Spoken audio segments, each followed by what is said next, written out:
আমাদের এবারের লাদাখ ট্রিপে মেম্বার সংখ্যা 18 হলেও আমরা মেদিনীপুর থেকে রওনা দিয়েছিলাম মোট 6 জন। আমি, নরসিংহ, মণিকাঞ্চন, সৌনক, গৌতমবাবু এবং কুণ্ডুবাবু। আচ্ছা, আমরা শ্রীনগর এয়ারপোর্ট থেকে বেরিয়ে হোটেলের উদ্দেশ্যে যাচ্ছি, কিন্তু নর এখানে কি বললো জানো, সাবাস হোটেলে যাচ্ছি। আর এখানে আমি বিশেষ বার্তা দিতে চাই যে কেউ ঘুমানোর ধান্দা করবে না। তাহলে এসছি, তবে অনেক চেঞ্জ হয়েছে কিনা আমি এয়ারপোর্ট থেকে যাইনি তো, আমিও ডাল লেকের পাশেই ছিলাম, হোটেলের নাম লেকের দিকে যাচ্ছি। কিন্তু ওয়েদারের যা কন্ডিশন, জয়পুরে নেমেছি না শ্রীনগরে নেমেছি বুঝতে পারছি না, এতটাই গরম লাগছে। আর যারা বৃষ্টির জন্য চিন্তা করছো, একদমই এখানে বৃষ্টি নেই। বাসটা ছবিটাও নিতে চানাপুরা সিভিল সেক্রেটারিয়েট। দেখো বাড়িগুলোর বৈশিষ্ট্য কেমন।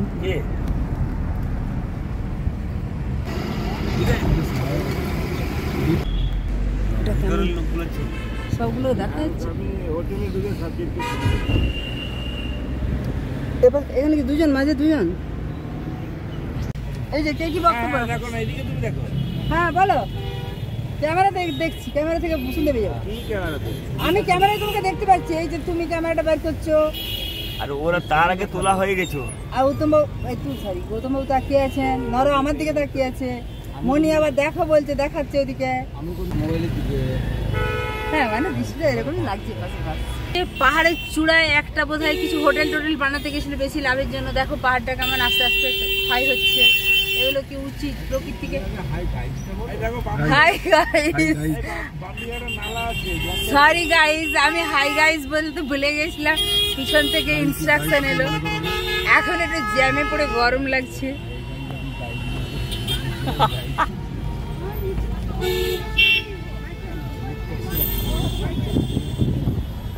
দেখো তোমরা সবাই শ্রীনগর আসতে ভয় পাচ্ছ, দেখো শ্রীনগরের অবস্থা। শ্রীনগরে এরকম যানজটে আমরা আটকে আছি, বেরোতেই পারছি না। তার মানে কত লোক সমাগম। হ্যালো গাইজ, তুমি কি বলতেই হবে। ডাল লেকে জল কম, শিকারা বেশি, একদম স্থায়ী দোকান বেশি। কাশ্মীরের ডাল লেক তার প্রাকৃতিক সৌন্দর্য এবং সাংস্কৃতিক গুরুত্বের জন্য বিশ্বজুড়ে পরিচিত। এই ডাল লেককে ফুলের হ্রদ বা কাশ্মীরের তাজরত্ন বা শ্রীনগরের রত্ন নামেও অভিহিত করা হয়। কাশ্মীরের ডাল লেকের দৈর্ঘ্য প্রায় 7.44 কিলোমিটার বা 4.62 মাইল এবং বিস্তার প্রায় 3.5 কিলোমিটার বা 2.2 মাইল। এর মোট আয়তন 18 থেকে 22 বর্গ কিলোমিটার। ডাল লেকের গভীরতা 8 ফুট থেকে 20 ফুট পর্যন্ত হলেও এর গড় গভীরতা হলো 1.42 মিটার বা 4.7 ফুট। ডাল লেকের সৌন্দর্য ঋতুভেদে পরিবর্তিত হয় এবং এর প্রতিটি রূপই মনোমুগ্ধকর। লেকের 3 দিক থেকে বরফে ঢাকা পাহাড়ের চূড়া এই লেকটিকে ঘিরে রেখেছে, যা এক অসাধারণ প্রাকৃতিক পটভূমি তৈরি করে। লেকের কিনারা বরাবর মুঘল আমলের শালিমার বাগ, নিষাদ বাগের মতো সুন্দর বাগানগুলি লেকের শোভা আরও বাড়িয়ে তোলে। এই বাগানগুলি মুঘল সম্রাট জাহাঙ্গীর দ্বারা নির্মিত হয়েছিল। ডাল লেকের একটি অন্যতম আকর্ষণ হলো এর ভাসমান বাগান, যা কাশ্মীরি ভাষায় রাদ নামে পরিচিত। এগুলি ম্যাটের গাছপালা এবং মাটি দিয়ে তৈরি এবং জুলাই ও আগস্ট মাসে এগুলিতে পদ্ম ফুলে ভরে ওঠে। এছাড়া রয়েছে শিকারা ও হাউসবোট। আমরা শিকারার উদ্দেশ্যে বিকেলে বেরোবো। আপাতত আমরা হোটেল শাহবাসে এসে পৌঁছে গেছি, তোমরা দেখতেই পাচ্ছ। এটা হচ্ছে হোটেল শাহবাস, বেশ বড় মাপের হোটেলটি। যাই হোক, আমরা হোটেলের ভেতর প্রবেশ করলাম। একটু রেস্ট নিয়েই আমরা বেরিয়ে পড়েছি আবার শিকারার উদ্দেশ্যে। লেকের জলে ভাসমান রঙিন শিকারা এবং আরামদায়ক হাউস বোটগুলি লেকের সৌন্দর্য এবং আকর্ষণকে আরো বাড়িয়ে তোলে। পর্যটকরা শিকারা রাইডের মাধ্যমে লেকের সৌন্দর্য উপভোগ করতে পারেন এবং হাউস বোটে থাকার অভিজ্ঞতা নিতে পারেন। এছাড়া লেকের উপর ভাসমান বাজার দেখা যায়, যা স্থানীয়রা তাদের পণ্য বিক্রি করে। ডাল লেকে 4টি ভিন্ন ঋতুতে ভিন্ন ভিন্ন দৃশ্য দেখা যায়। শীতকালে তাপমাত্রা যখন হিমাঙ্কের নিচে নেমে যায়, -11°C পর্যন্ত নেমে যায়, কিন্তু তখন লেকের জল জমে বরফে পরিণত হয়, যা এক ভিন্ন সৌন্দর্য সৃষ্টি করে। লেকটি বাঁধ দিয়ে 4টি অববাহিকায় বিভক্ত: গাগ্রিবাল, লকুত ডাল, বড় ডাল এবং নাগিন। লকুত ডাল এবং বড় ডালের মাঝখানে রয়েছে রূপলঙ্ক বা চারচিনারি এবং সোনালঙ্ক নামের 2টি দ্বীপ, যা লেকের সৌন্দর্য আরও বাড়িয়ে তোলে। ডাল লেক কেবল একটি প্রাকৃতিক সৌন্দর্য নয়, এটি কাশ্মীরের সংস্কৃতি এবং অর্থনীতির একটি অবিচ্ছেদ্য অংশ, যা স্থানীয়দের জীবনযাত্রার সাথে ওতপ্রোতভাবে জড়িত। ডাল লেকের সৃষ্টি নিয়ে ভূতাত্ত্বিকদের মধ্যে বেশ কিছু মত প্রচলিত আছে, তবে সবচেয়ে প্রচলিত এবং গ্রহণযোগ্য মতবাদগুলির মধ্যে উল্লেখযোগ্য হল প্রথম মতবাদ, হিমবাহ দ্বারা সৃষ্ট হ্রদের অবশিষ্টাংশ। এই মতবাদ অনুসারে ডাল লেক হল প্লাইস্টোসিন যুগে কাশ্মীর উপত্যকা জুড়ে বিস্তৃত একটি বিশাল হিমবাহ সৃষ্ট হ্রদের অবশিষ্টাংশ হল এই ডাল লেক। সময়ের সাথে সাথে এই বিশাল হ্রদটি সংকুচিত হয়ে বর্তমান ডাল লেকে পরিণত হয়েছে। দ্বিতীয় মত অনুযায়ী ডাল লেক হল ঝিলাম নদীর অশ্বক্ষুরাকৃতি হ্রদ। ডাল লেক মূলত ঝিলাম নদীর একটি অশ্বক্ষুরাকৃতি হ্রদ। নদী তার গতিপথ পরিবর্তনের সময় বাঁক নিয়ে মূল স্রোতধারা থেকে বিচ্ছিন্ন হয়ে গেলে এই ধরনের হ্রদের সৃষ্টি হয়। পরবর্তী মতবাদ হলো প্লাবনভূমি হ্রদ। তোমরা দেখতেই পাচ্ছ ফ্লোটিং পোস্ট অফিস পেরিয়ে গেলাম। ভারতের মধ্যে একমাত্র এই ডাল লেকের উপরেই ভাসমান পোস্ট অফিস বা ভাসমান ডাকঘর দেখা যায়। যাই হোক, যে মতবাদটির কথা বলছিলাম সেটি হলো প্লাবনভূমি হ্রদ। কিছু ভূতাত্ত্বিক মনে করেন যে ডাল লেক একটি প্লাবনভূমি হ্রদ, অর্থাৎ বন্যার জলের দ্বারা সৃষ্ট একটি নিচু ভূমি অঞ্চল পরে হ্রদে পরিণত হয়েছে। এছাড়া অপর মতবাদ হলো উল্কাপাতের ফলে সৃষ্ট গহ্বর। অতীতে কিছু বিজ্ঞানী এটিকে আগ্নেয় হ্রদ মনে করতেন, কিন্তু বর্তমানে অনেকে মনে করেন যে একটি ধূমকেতু বা বিশাল উল্কাপাতের ফলে সৃষ্ট এই গহ্বর, যেখানে জল জমে পরবর্তী ক্ষেত্রে ডাল লেকের সৃষ্টি হয়েছে। ঐতিহাসিক তথ্য অনুসারে একসময় বর্তমান ডাল লেকের স্থানটি একটি সমতল মরুভূমি ছিল, যা ভিতালিনী মার্গ নামে পরিচিত ছিল। রাজা প্রভার সেন ঝিলাম নদীর গতিপথ পরিবর্তন করে এটিকে শহরের মধ্যে নিয়ে আসেন। পরবর্তীতে রাজা দুর্লভবর্ধনের শাসনকাল 625 থেকে 661 খ্রিস্টাব্দ। এই সময়ে ঝিলাম নদীর ভয়াবহ বন্যায় এই মরুভূমি অঞ্চলটি হ্রদে পরিণত হয়। তবে আধুনিক ভূতাত্ত্বিক গবেষণায় হিমবাহ এবং ঝিলাম নদীর গতিপথ পরিবর্তনের প্রভাবকেই ডাল লেকের সৃষ্টির প্রধান কারণ হিসেবে দেখা হয়। কাশ্মীরের ডাল লেক কেবল একটি প্রাকৃতিক জলাশয় নয়, এটি জম্মু কাশ্মীর এবং বিশেষ করে শ্রীনগরের জন্য বহুলাংশে গুরুত্বপূর্ণ। যেমন পর্যটন ও বিনোদন, ডাল লেক কাশ্মীরের পর্যটনের প্রাণকেন্দ্র। প্রতি বছর লক্ষ লক্ষ দেশি বিদেশি পর্যটক এর সৌন্দর্য উপভোগ করতে আসেন। এছাড়া শিকারা রাইড, লেকের জলে শিকারা বা ঐতিহ্যবাহী নৌকা পর্যটকদের কাছে এক অবিস্মরণীয় অভিজ্ঞতা। শিকারা করে লেকের ভাসমান বাজার, চারচিনারি দ্বীপ এবং মুঘল বাগানগুলো ঘুরে দেখা যায়। এছাড়া রয়েছে হাউস বোটে থাকার অভিজ্ঞতা। হাউস বোটগুলির সংস্কার ও মেরামত কাশ্মীরের পর্যটন শিল্পকে আরও চাঙ্গা করেছে। এছাড়া এই ডাল লেকের অর্থনৈতিক গুরুত্ব অপরিসীম। ডাল লেক প্রত্যক্ষ ও পরোক্ষভাবে হাজার হাজার মানুষের জীবিকার উৎস। এখানকার স্থানীয় অধিবাসীরা, যাদের ডাল ডেলার্স বলা হয়, তারা মাছ ধরা, জলজ উদ্ভিদ সংগ্রহ, শিকারা চালনা, হাউসবোট পরিচালনা এবং পর্যটন সংক্রান্ত অন্যান্য কাজের মাধ্যমে জীবিকা নির্বাহ করেন। এছাড়া লেকটি থেকে প্রচুর মাছ ধরা হয়, যা স্থানীয় অর্থনীতির একটি বড় অংশের যোগান দেয়। লেকের ভাসমান বাগান বা হ্রদ এবং অন্যান্য জলজ উদ্ভিদগুলি কৃষিকাজের জন্য সার তৈরিতে ব্যবহৃত হয়। এই ভাসমান বাগানগুলিতে শাকসবজি ও ফুলের চাষ করা হয়। ডাল লেকের হাউসবোট এবং শিকারা সম্প্রদায়ের মানুষেরা শতাব্দীর পর শতাব্দী ধরে লেকের উপর বসবাস করে আসছে। তাদের জীবনযাত্রা, সংস্কৃতি এবং ঐতিহ্য লেকের সাথে ওতপ্রোতভাবে জড়িত। লেকের পাড় বরাবর মুঘল আমলের শালিবার বাগ, নিষাদ বাগ এবং অন্যান্য ঐতিহাসিক স্থাপনাগুলি কাশ্মীরের সমৃদ্ধ ইতিহাস ও সংস্কৃতির প্রতীক। লেকের কাছাকাছি রয়েছে শঙ্করাচার্য মন্দির এবং হরি পর্বত এখানকার ধর্মীয় ও ঐতিহাসিক গুরুত্ব বাড়িয়েছে। কাশ্মীরের এই ডাল লেকের অপরূপ সৌন্দর্য এখানকার মানুষের জীবনধারার অবিচ্ছেদ্য অংশ হওয়ায় এটি কাশ্মীরের সাংস্কৃতিক পরিচয়ের একটি গুরুত্বপূর্ণ অংশ হয়ে উঠেছে। ডাল লেক বিভিন্ন প্রকার জলজ উদ্ভিদ ও প্রাণীর বাসস্থান, যা স্থানীয় বাস্তুতন্ত্রের ভারসাম্য বজায় রাখতে সাহায্য করে। এছাড়া লেকটি ঝিলাম নদীর একটি শাখা চ্যানেল দ্বারা জল গ্রহণ করে এবং বন্যার জল ধারণ করে শ্রীনগরের শহরের বন্যা নিয়ন্ত্রণে গুরুত্বপূর্ণ ভূমিকা পালন করে। লেকের দূষণ একটি বড় সমস্যা, যা এর বাস্তুতন্ত্রের জন্য একটি চ্যালেঞ্জ বা হুমকি বলা যেতে পারে। তাই লেককে পরিষ্কার রাখার জন্য বিভিন্ন উদ্যোগ নেওয়া হচ্ছে, যেমন ডাল কি মা নামে পরিচিত অ্যালিস হুবারটিনার মতো পরিবেশ কর্মীদের প্রচেষ্টা।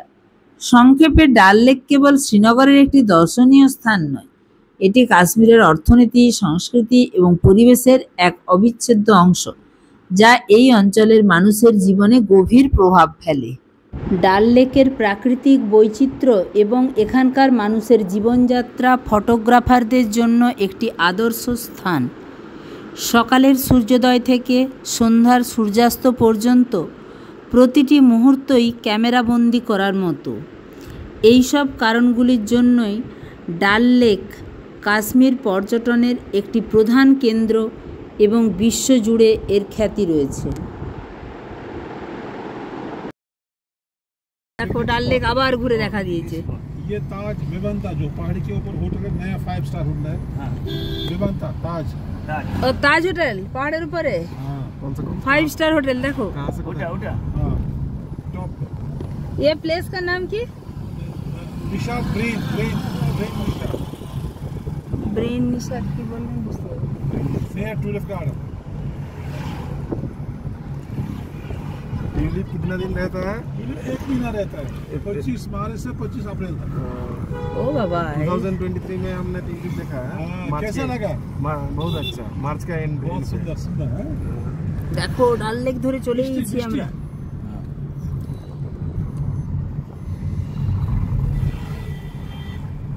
इतना गर्मी क्यों है यहाँ पे? कम हो गया गर्मी। पीछे बहुत ज्यादा गर्मी था, पिछले हफ्ते ज्यादा गर्मी था। দেখো, ডাল লেককে ছেড়ে আমরা এখন চশম শাহীর দিকে রাস্তা ধরেছি। রাস্তায় এখানে টিউলিপ গার্ডেনের গেটটা পড়বে, যদিও এটা টিউলিপের সিজন নয়, তাই টিউলিপ গার্ডেনের গেটটা বন্ধ করা আছে। চশম শাহীতে প্রবেশ করেছি। কাশ্মীরের শ্রীনগরে অবস্থিত চশম শাহী তার মনোরম মুঘল স্থাপত্য শৈলী এবং প্রাকৃতিক ঝর্ণার জন্য বিখ্যাত। তোমরা দেখতেই পাচ্ছ, আমরা ঝর্ণার জলে হাত দিয়েছি। এটি শ্রীনগরের 3টি বিখ্যাত মুঘল বাগানের মধ্যে অন্যতম, যদিও এই 3টি বাগানের মধ্যে এটি সবচেয়ে ছোট।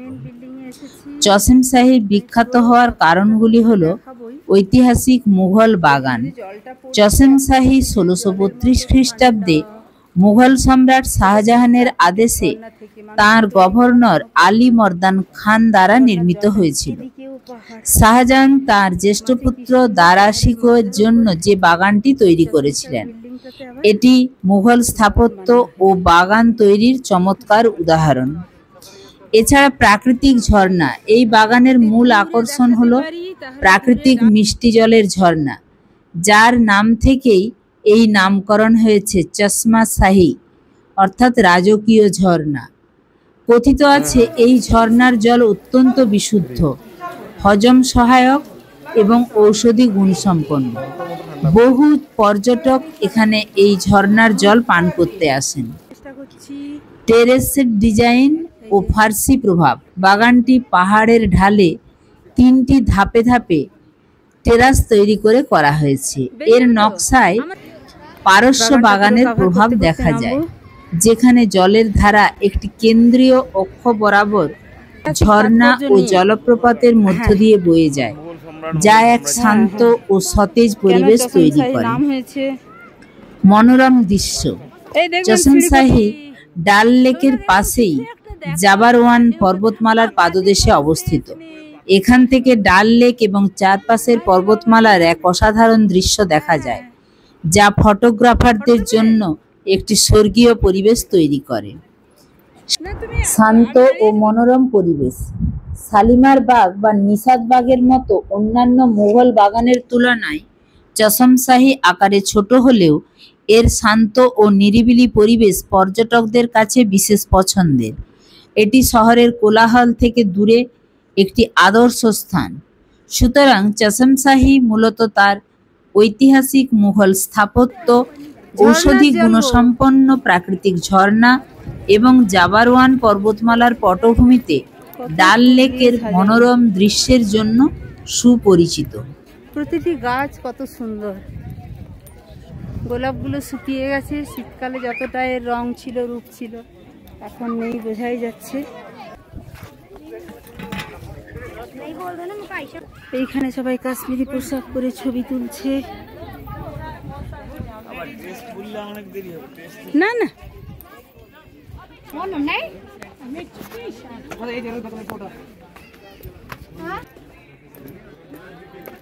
পুরানো পাথর আগেকার দিনের মুঘল সাম্রাজ্যের আমলে এইসব স্মৃতি এখনো বিরাজমান।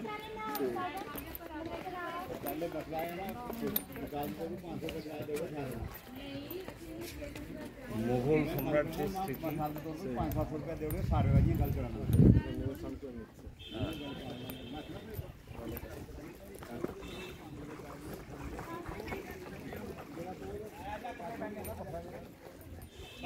বেশ ঠান্ডা জলে স্নান করতে শুরু করে দিয়েছে।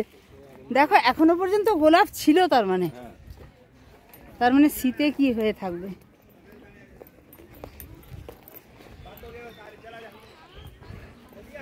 তাহলে আমাদের চশমশাহী দর্শন কমপ্লিট হলো।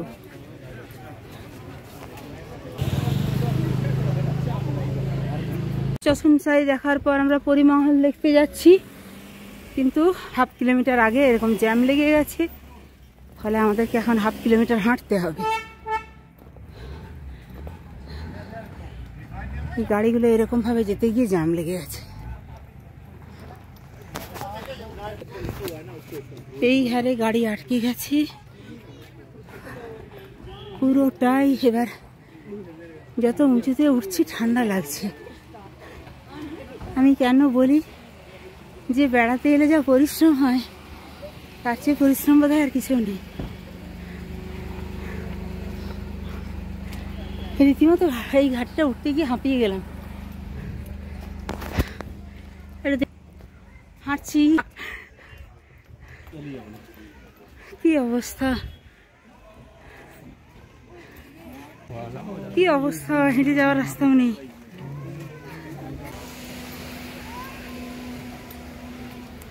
সৌনক আর কুণ্ডবাবু পিছনে আসছে, আমরা তিনজন বেরিয়েছি।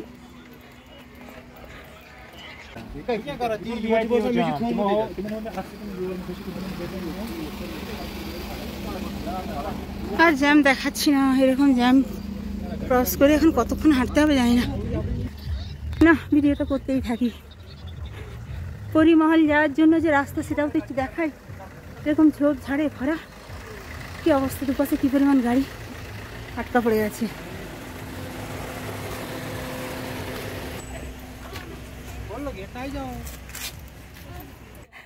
পরিমহল দেখতে থেকে এইরকম পাহাড় চড়তে হচ্ছে,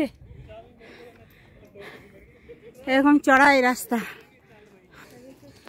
যাক, এই মানে হাফ কিলোমিটার বললো, প্রায় 1 কিলোমিটার ঘাটি চড়া হয়ে গেল, তাই তো। পরে গেছে পরিমহল। আমরা এখন পরিমহলে এসে পৌঁছেছি। শ্রীনগরের পরিমহল তার একাধিক কারণে বিখ্যাত। প্রথমত ঐতিহাসিক গুরুত্ব ও মুঘল স্থাপত্য। পরিমহল মূলত মুঘল সম্রাট শাহজাহানের জ্যেষ্ঠ পুত্র দারাশিকো সপ্তদশ শতাব্দীর মাঝামাঝি সময়ে নির্মাণ করিয়েছিলেন। এটি একটি 7 সোপান বিশিষ্ট বাগান এবং এটি মুঘল স্থাপত্যের একটি চমৎকার উদাহরণ, যেখানে ইসলামিক নকশা, খিলানযুক্ত প্রবেশপথ, সুপরিকল্পিত জলের চ্যানেল দেখা যায়। এটি একসময় একটি বৌদ্ধ মঠের ধ্বংসাবশেষের উপর নির্মিত হয়েছিল। এটি একটি শিক্ষা কেন্দ্র এবং মানমন্দির হিসাবেও ব্যবহৃত হতো। দারাশিকো তার শিক্ষক মোল্লা শাহের জন্য এটি তৈরি করেছিলেন। এবং এটিকে জ্যোতির্বিজ্ঞান ও জ্যোতিষশাস্ত্র শেখানোর জন্য একটি মানমন্দির হিসাবে ব্যবহার করা হতো। এটি দারাশিকোর বাসস্থান এবং গ্রন্থাগার হিসেবেও কাজ করত। পরিমহল শ্রীনগরের জাবারওয়ান পর্বতশ্রেণীর শীর্ষে অবস্থিত।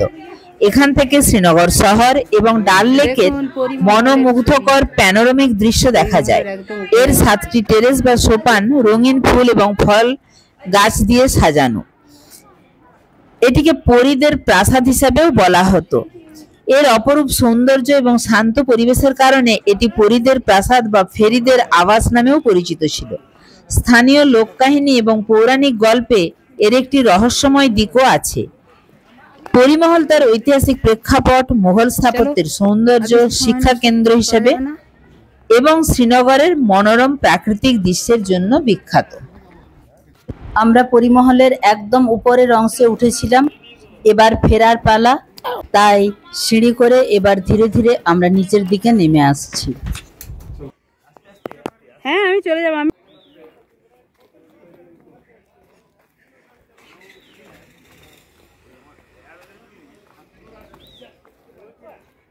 এরপরে আমাদের গন্তব্য বোটানিক্যাল গার্ডেন, যেটি নেহেরু মেমোরিয়াল বোটানিক্যাল গার্ডেন নামে পরিচিত।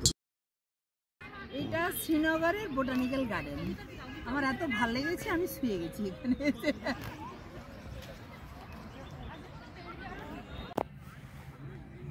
আমরা গাছের নাম জানি না বলেই তাই। তুমি দেখো গাছগুলো সৌন্দর্য। এই যে ছোট গাছটা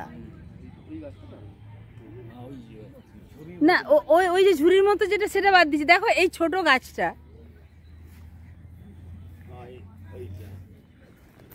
শ্রীনগরে নেহেরু বোটানিক্যাল গার্ডেন নামে একটি বিখ্যাত উদ্যান রয়েছে, যার আসল নাম হলো Jawaharlal Nehru Memorial botanical garden. এটি ভারতের প্রথম প্রধানমন্ত্রী পণ্ডিত জওহরলাল নেহেরুর স্মৃতিতে 1969 সালে প্রতিষ্ঠিত হয় এবং 1987 সালে এর কাজ সম্পূর্ণ হয়। না, আমি ভাবছি আরেকটা কোথাও এই বোটানিক্যাল গার্ডেন শ্রীনগরের অন্যতম প্রধান আকর্ষণ। তার কারণ হলো এটি জাবারওয়ান পর্বতশ্রেণীর পাদদেশে অবস্থিত এবং বিখ্যাত ডাল লেকের মনোরম দৃশ্য এখান থেকে দেখা যায়। চারপাশের সবুজ প্রকৃতি এবং পাহাড়ের দৃশ্য উদ্যানটিকে আরো আকর্ষণীয় করে তোলে। উদ্যানটি প্রায় 80 হেক্টর বা প্রায় 200 একর এলাকা জুড়ে বিস্তৃত এবং এখানে প্রায় 1,50,000 অর্নামেন্টাল প্ল্যান্ট এবং বিভিন্ন ধরনের ওক গাছের বিশাল সংগ্রহ রয়েছে। কাশ্মীরি গ্রীষ্মমণ্ডলীয় বিরল প্রজাতির উদ্ভিদ এখানে দেখতে পাওয়া যায়। এই উদ্যানটিকে 4টি প্রধান ভাগে ভাগ করা হয়েছে।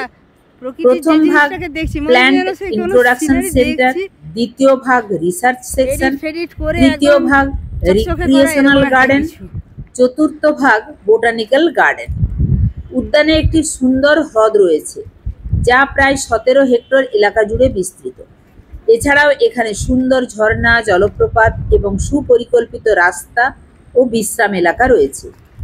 বসন্তকালে, বিশেষ করে এপ্রিল মে মাসে উদ্যানটি বিভিন্ন রঙের ফুলে ভরে ওঠে, যা পর্যটকদের জন্য এক অনবদ্য অভিজ্ঞতা। এখানকার টিউলিপ ফুলের প্রদর্শনীও বেশ জনপ্রিয়। এটি উদ্ভিদবিদ্যা নিয়ে গবেষণা এবং শিক্ষার একটি গুরুত্বপূর্ণ কেন্দ্র। এখানে স্থানীয় এবং বিদেশি উভয় ধরনের উদ্ভিদ প্রজাতির সংরক্ষণ ও প্রদর্শন করা হয়। শান্ত পরিবেশ। শ্রীনগরের মুঘল উদ্যানগুলির তুলনায় নেহেরু বোটানিক্যাল গার্ডেন তুলনামূলকভাবে কম জনবহুল, যার ফলে এটি প্রকৃতি প্রেমী এবং শান্ত পরিবেশ পছন্দ করা মানুষদের জন্য একটি আদর্শ স্থান। নেহেরু বোটানিক্যাল গার্ডেন তার বিশাল উদ্ভিদ বৈচিত্র্য, মনোরম প্রাকৃতিক দৃশ্য, ডাল লেক, জাবারওয়ান পর্বতের দৃশ্য এবং শান্ত পরিবেশের জন্য সুবিখ্যাত।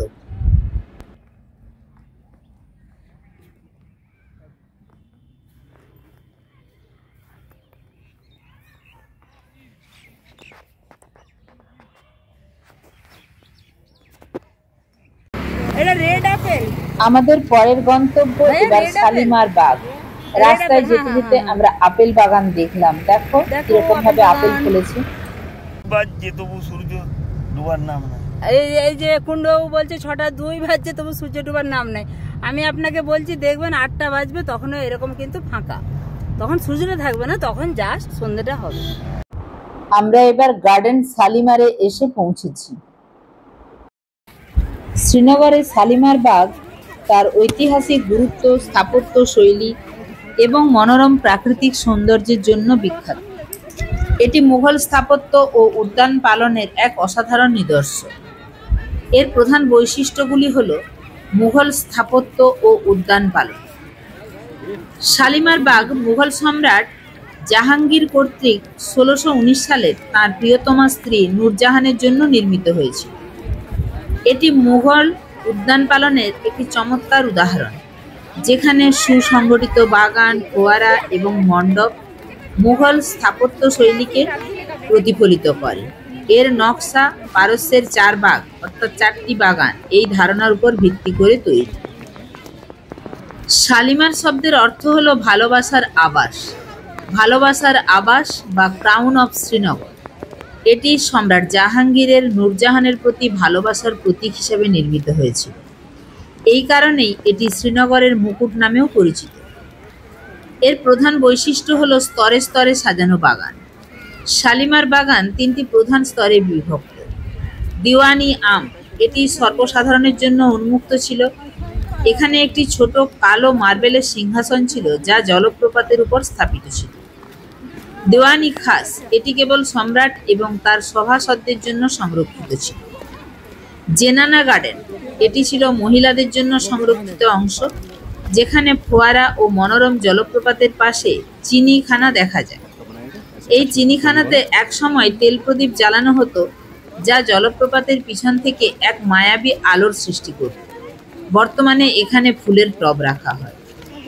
এই বাগানের সবচেয়ে আকর্ষণীয় দিকগুলির মধ্যে একটি হলো এর সুপরিকল্পিত জল সরবরাহ ব্যবস্থা। ডাল লেক থেকে একটি চ্যানেলের মাধ্যমে বাগানে জল সরবরাহ করা হতো। বাগানে অসংখ্য ফোয়ারা রয়েছে, যা এর সৌন্দর্যকে বহুগুণ বাড়িয়ে তোলে। শালিমার বাগে বিশাল বিশাল চিনার গাছ রয়েছে, যা বাগানের সৌন্দর্যকে আরো বৃদ্ধি করে। এই গাছগুলি বিশেষ করে শরৎকালে তাদের রং পরিবর্তনের জন্য পরিচিত। মুঘল আমলে এটি সম্রাট এবং তার পরিবারের গ্রীষ্মকালীন বাসস্থান এবং রাজকীয় কার্য পরিচালনার কেন্দ্র ছিল। এটি ঐতিহাসিক অনেক ঘটনার সাক্ষী। বর্তমানে এটি একটি জনপ্রিয় পাবলিক পার্ক এবং শ্রীনগরের অন্যতম প্রধান পর্যটন কেন্দ্র। এর শান্ত পরিবেশ, প্রাকৃতিক সৌন্দর্য এবং ঐতিহাসিক মূল্য প্রতি বছর হাজার হাজার পর্যটকদের আকর্ষণ করে। এরপরে আমাদের গন্তব্য নিশাত বাগ। আমরা এখন কাশ্মীরের শ্রীনগরে অবস্থিত নিশাত বাগে প্রবেশ করেছি। নিশাত বাগ নামের অর্থ হলো আনন্দের বাগান বা সুখের বাগান, যা তার মনোমুগ্ধকর পরিবেশের সাথে মানানসই। নিশাত বাগের বিখ্যাত হওয়ার প্রধান কারণগুলি হল মুঘল স্থাপত্য ও নকশা। এটি মুঘল সম্রাট শাহজাহানের শ্বশুর আসফ খান কর্তৃক 1633 খ্রিস্টাব্দে নির্মিত হয়েছিল। বাগানটি ফার্সি 4 বাগ শৈলীতে অর্থাৎ 4টি অংশে বিভক্ত এই হিসাবে তৈরি, কিন্তু কাশ্মীরের প্রাকৃতিক ঢাল অনুযায়ী এটি ভিন্ন কাঠামো গ্রহণ করেছে। এটি 12টি স্তরে বা টেরাসে বিন্যস্ত, যা 12টি রাশিচক্রের প্রতীক বলে মনে করা হয়। নিশাত বাগের প্রধান আকর্ষণ হলো এর জলপ্রপাত, ঝর্ণা এবং জলের চ্যানেল। প্রতিটি স্তর থেকে ধাপে ধাপে জল নেমে এসেছে, যা এক শান্ত ও সতেজ পরিবেশ তৈরি করে। এই জলের ধারাগুলি বাগানের কেন্দ্রবিন্দুতে থাকে এবং এর সৌন্দর্যকে বহুগুণ বাড়িয়ে তোলে। সারিবদ্ধভাবে দীর্ঘ চিনার গাছ এবং সুন্দর ফুলের বিছানা রয়েছে এই বাগানে। ঋতুভেদে বিভিন্ন রঙের ফুল ফোটে, যা বাগানকে আরো আকর্ষণীয় করে তোলে। বিশেষ করে বসন্তকালে ফুল ফোটার সময় এর দৃশ্য মনকে মুগ্ধ করে। নিশাত গার্ডেনে দেখো ঝর্ণাগুলো উপরের থেকে এই রকম ভাবে নেমে আসছে পরপর। এখানে তো রীতিমতো স্নান করছে। তারপরে হ্যাঁ, আবার গিয়ে দেখো এগুলো ন্যাচারাল ঝর্ণা, কিন্তু গিয়ে একদম ডাল লেকে মিশছে। দেখো বাগান থেকে তুলে আনা আপেল, এই দাদা তুলে এনেছে। ভাইয়া এই বাগানের সাথে কিছু ঐতিহাসিক গল্পও জড়িত আছে।